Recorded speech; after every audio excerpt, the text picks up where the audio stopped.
मीठी सी ठंडक है आज इन हवाओं में। शायद दोस्तों की यादों का कमरा खुला रह गया है। नमस्कार दोस्तों, आप सबका स्वागत है मेरे चैनल पर जिसका नाम है एक और कहानी। और चलिए आगे बढ़ते हैं और सुनते हैं हमारी कहानी फिर पुराना मौसम लौटा का एपिसोड नंबर 3। रियांश के साथ बीते 7 साल याद करते हुए रूही की कॉफ़ी ख़त्म हुई थी और रूही सो गई थी। तो अब आगे रूही की कहानी। जी हाँ, रूही की जुबानी। सुबह जब उठी तो सिर थोड़ा भारी लग रहा था। शायद नींद पूरी नहीं हुई थी। राजू को उठते ही फ़ोन किया और चाय लाने को कहा। मन भी कुछ सही नहीं लग रहा था। सोचा चाय पीकर घर पर फ़ोन करती हूँ। कुछ दिन से पापा की तबीयत भी कुछ ठीक नहीं थी। इस वीकेंड 2 दिन के लिए घर भी जाकर आऊँगी। चाय पीकर माँ को फ़ोन लगाया तो माँ बोली, मैं आज तुझे ही शाम को फ़ोन करने वाली थी। तेरे पापा की तबीयत कुछ ठीक नहीं। तू आ जाती कुछ दिन छुट्टी लेकर तो सारे टेस्ट करवा लेते और डॉक्टर को दिखा लेते। पास वाले डॉक्टर को दिखाया था, उसने कहा किडनी की प्रॉब्लम लग रही है। माँ ने कहा, माँ आप चिंता मत करो, मैं आज ही 1 हफ्ते की छुट्टी अप्लाई कर देती हूँ। शाम को स्कूल ऑफ होते ही घर के लिए निकल लूँगी। मैं किसी किडनी स्पेशलिस्ट के बारे में भी पता कर लेती हूँ। चलो ठीक है माँ, मैं शाम को मिलती हूँ। फिर स्कूल के लिए तैयार हुई और साथ ही घर जाने के लिए बैग भी तैयार कर लिया। ब्रेकफास्ट करके पहले प्रिंसिपल सर को अपने लीव के बारे में इन्फॉर्म किया और एचआर में लीव देने चली गई। प्रिंसिपल सर ने उसी समय लीव अप्रूव कर दी और कहा कि तुम आज स्कूल के बाद जा सकती हो। उस दिन क्लास का हर पीरियड इतना लंबा था, खत्म ही नहीं हो रहा था। दिन जैसे एक बोझ लग रहा था। कब 3 बजे और मैं घर के लिए निकली।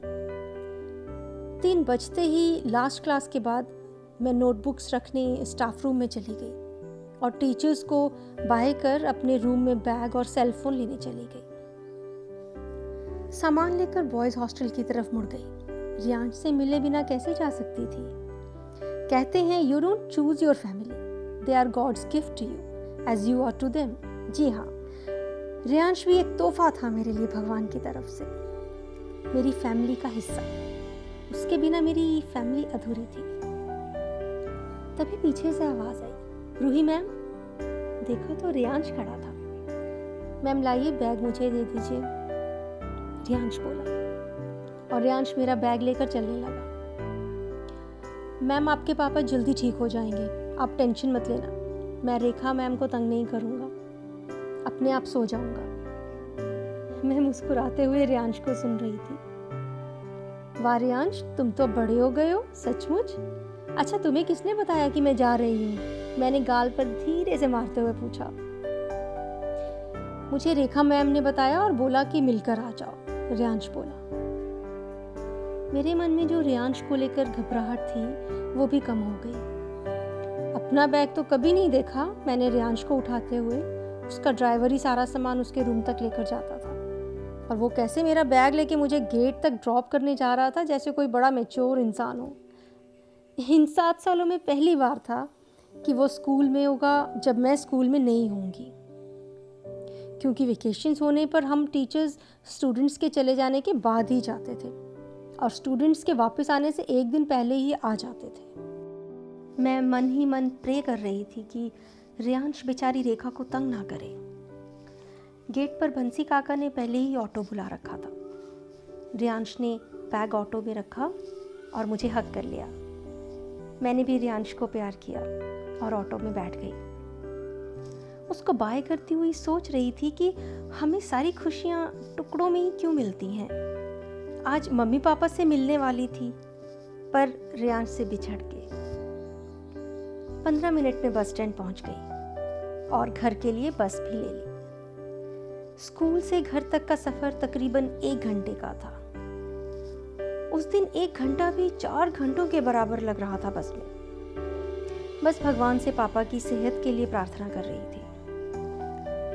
घर पहुंची तो माँ पापा को चाय पर मेरा इंतजार करते देखा। सचमुच हम जितने भी बड़े हो जाएं, माँ बाप के सामने भूल जाते हैं कि हम बड़े हैं। ऐसा लगता है जैसे बचपन वापस आ गया हो। उनके लाड से हमारे बचपन के नखरे और एक केयर फ्री एटीट्यूड ऑटोमेटिकली हमारी बड़ी हुई उम्र को ओवरपावर कर लेता है। वाह माँ, अदरक वाली चाय। बाहर गेट तक खुशबू आ रही है, मैंने माँ और पापा को गले मिलते हुए कहा। और आटे वाले देसी घी की कुकीज। माँ, पहले मेरे मुंह में एक बिस्किट डाल दो, फिर मैं हाथ धोकर आती हूँ। मैंने बड़ा सा मुंह खोल दिया ये बोलकर। माँ ने हंसते हुए बिस्किट मेरे मुंह में डाल दिया। बच्चों को क्या पढ़ाती होगी रूही, तेरा तो अपना बचपना ही नहीं गया, माँ बोली। हाथ धोते हुए मन ही मन हंस रही थी कि माँ, तुम क्या जानो स्कूल में कितनी मैच्योर रूही रहती है और माँ बाप के पास उनकी वही छोटी रूही। कहते हैं, उड़ने दो परिंदों को अभी शोक हवा में, उड़ने दो परिंदों को अभी शोक हवा में, फिर लौट के बचपन के ज़माने नहीं आते। मगर मुझे तो आज भी अपने घर के गेट से अंदर आते ही ये एहसास होने लगता है कि दिल तो बच्चा है जी। जल्दी से आकर मैंने अपनी फेवरेट अदरक की चाय का मज़ा लिया और पता नहीं कितने बिस्किट खा गई। माँ, आज कितने दिनों के बाद चाय का असली मज़ा आया है। अच्छा माँ, मुझे पापा की रिपोर्ट्स भी दिखा दो, देखते हैं किस हॉस्पिटल में पापा को लेकर जाएं। मैं गूगल पर बेस्ट यूरोलॉजिस्ट भी चेक कर लेती हूँ, मैंने चाय का खाली कप रखते हुए कहा। पापा भी चाय पीकर बाहर टहलने निकल गए। मैंने धीरे से माँ से पूछा, क्या आपने मनोज भैया को बताया पापा की किडनीज प्रॉब्लम के बारे में? माँ दुखी होते हुए बोली, मैं तो बताना चाहती थी मगर तेरे पापा नहीं माने। गुस्सा होकर बोलने लगी कि जिनके बेटे नहीं होते क्या वो अपनी बीमारी से लड़ नहीं सकते? छोड़ो ना माँ, अगर पापा को भैया से बात करने का मन नहीं तो रहने दो, जो पापा को सही लगे वही करेंगे। मनोज भैया को बताकर पापा को नाराज करने का क्या फायदा? माँ, क्या मनोज भैया का खुद से कोई फोन आया आपको कभी? मैंने माँ से पूछा, ये जानते हुए भी कि भैया को कोई लेना देना नहीं मम्मी पापा से। माँ आ भरती हुई बोली, चल छोड़ उसको, तूने डॉक्टर का नाम और नंबर ढूंढा क्या?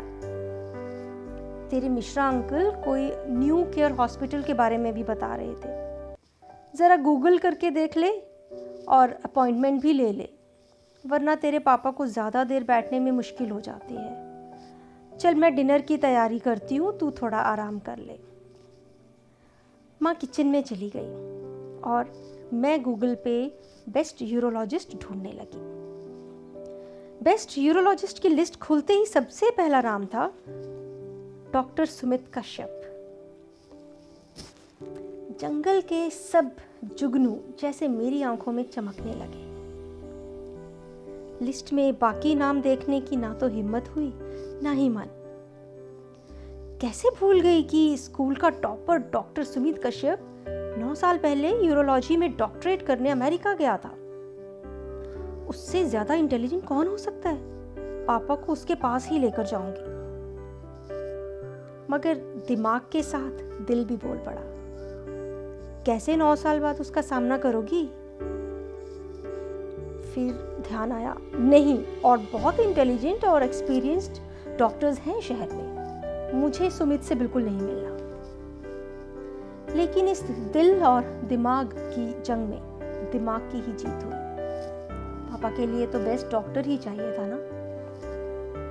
New care hospital, head of the department doctor Sumit Kashyap. मैं उठी और सीधा अपने कमरे की अलमारी से एल्बम्स निकालकर पुरानी यादों को टटोलने लगी। फिर पुराना मौसम लौटा। एपिसोड 4 में जानेंगे कौन है डॉक्टर सुमित कश्यप और स्कूल कॉलेज की कुछ खट्टी मीठी यादों के साथ रूही से मिलेंगे। आप सब मेरे YouTube चैनल एक और कहानी को सब्सक्राइब जरूर करें। सब्सक्राइब करने के लिए नीचे लिखे सब्सक्राइब आइकन को प्रेस करें। Thank you so much and stay safe.